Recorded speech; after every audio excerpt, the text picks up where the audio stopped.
Good evening, board members, administration, and citizens. I'm up here tonight taking a stand because I'm truly concerning acts that have been transpiring on the OVSD Community Forum. I've been a teacher in this district for 16 years, and foremost, I'd like to thank all of you for your services.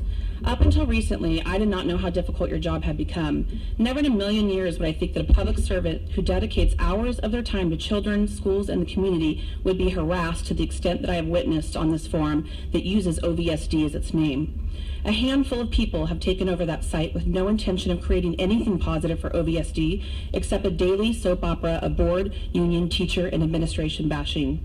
And due to this, I find it necessary to shut down that site or fight to have the OVSD title removed from this forum.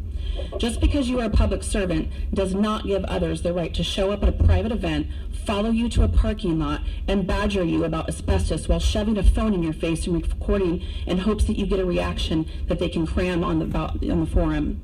Yes, many consider that behavior stalkerish, Jim Knapp, or you to troll the Facebook pages and post pictures of your minor child or vandalize your car.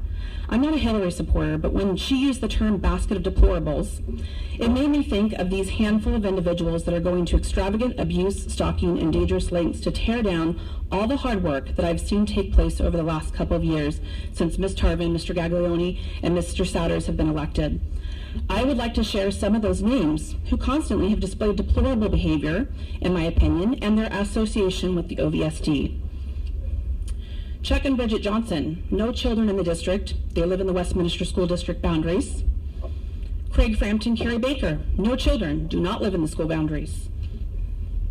Stephanie Erickson, Jim Knapp, Jeff Hanlon, Ann Boyer, or 07, whatever she chooses to go by, no children in our district. And my favorite person of all, who has probably harassed 80% of the population in this room tonight, Chris Epting, no children in our district. So with all that being said, makes you wonder why these people are spending so much time attacking leaders and teachers in the district when they have no vested interest. I know I would never spend the time or effort on a school forum that my children did not attend unless I was paid maybe by a corporation that's #1 goal was to try and unseat what they considered problematic board president who was fighting for the rights and safety of underprivileged school. But even then, I couldn't do that because I have a moral compass and cannot justify harassing anyone to that extent. Just to let you know, for every name in my basket, there are hundreds of other names that do have a vested interest and are grateful to have such strong and diligent leaders that will continue to do what's best for students and staff of OVSD. Unlike Westwell's unoriginal political phrase, let's make OVSD great again, I say OVSD is already great, and that's why, as well as many of my colleagues, support Patricia and Gina for 2016 election.